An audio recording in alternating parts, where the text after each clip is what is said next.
So I was just reading about an interesting way to think about linear dependence and independence and vectors. So I got this map. If you can see where Denver is, if we're in, and say we're in Denver, and say we are visiting people in New Orleans.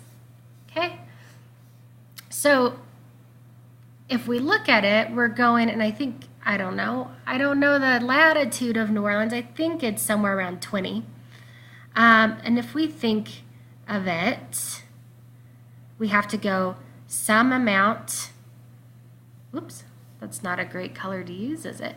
We have to go some amount, if we're trying to give directions, we have to go some amount south and some amount east.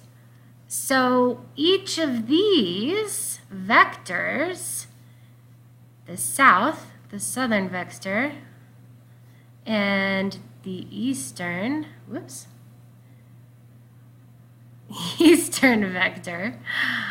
both of these things are independent, right? We cannot talk about how far you're going south. We're not talking about that in terms of going east. So say it was like 20 degrees latitude south, and let's say it's the same, and I know this is probably not correct, but just to talk about it, it's also 20 degrees east. We cannot say 20 degrees south in terms of it being east, and we cannot say 20 degrees east in terms of it being south.